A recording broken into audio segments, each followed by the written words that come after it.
Good evening and welcome to Sunday Sports Rewind. Chris Barriere alongside Kelly Price with our guest from the Milwaukee Journal-Sentinel, Michael Cohen.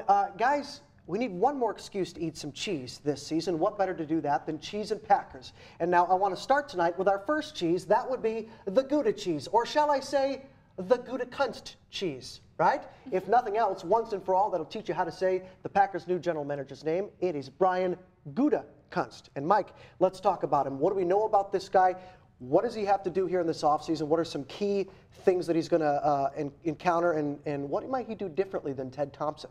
So the first thing you need to know is that he's been with the Packers for a really long time, 19, 20 years. He's 44 years old, so he's not that old in terms of age, but in terms of experience with this organization, he's been here a long time. But in terms of priorities for him going forward, he really needs to find ways to mend this defense. We saw this year over and over again the issues they have at cornerback, pass rusher, depth at a lot of positions in the back end of the defense. And so that moving forward, whether it's free agency or the draft, has to be priority number one or near the top if they want to contend for Super Bowls next year.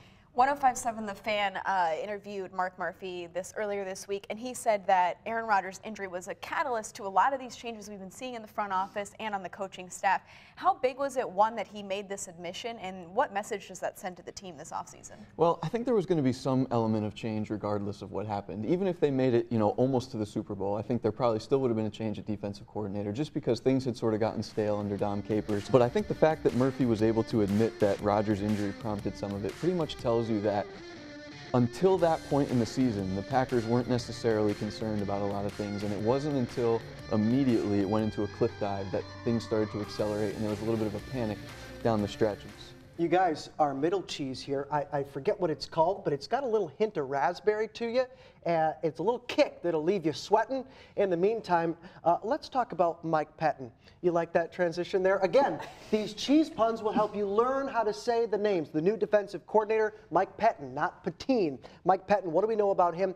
What's different from him compared to Dom Capers? Well, I think the biggest thing you need to know is that he came up in the Rex Ryan system. So this is a guy that coached with Rex Ryan in Baltimore, and then New York, and then Buffalo. And so it's a guy that believes in a lot of multiple fronts, primarily 3-4, but mixing in 4-3, a lot of blitzing, a lot of exotic looks, a lot of disguises before the play. So essentially you're going to see a number of similarities to what Capers ran in terms of, they're going to pressure, they're going to zone blitz, guys are going to drop in and out into coverage.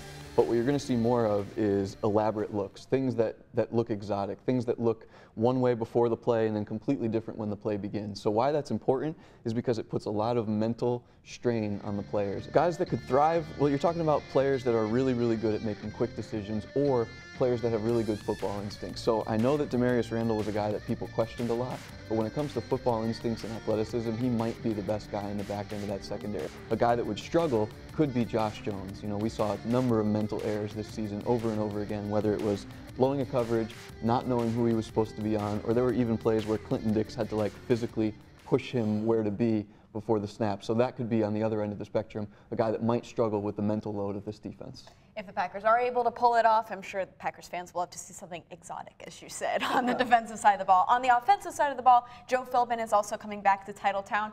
We've seen that he's maybe going to be an offensive coordinator, maybe an offensive coordinator type person with a different title. What do you see shaking out there? Well, essentially, it's getting the gang back together. Some of the most successful offenses under Mike McCarthy with Aaron Rodgers were when it was McCarthy and Joe Philbin working together and really pushing this offense. So what I think you're going to see is more creativity. Not to say that Mike McCarthy doesn't have creative plays in his system, but there are times when he tends to get stagnant or fall into patterns with formations. And I think that just having another offensive mind in there, a guy that has been a head coach, a guy that has called plays, I think that can sort of spark a little bit more ingenuity, a little bit more variety. And so I think that the Packers offense should display more looks than you saw this year and maybe a little less predictability.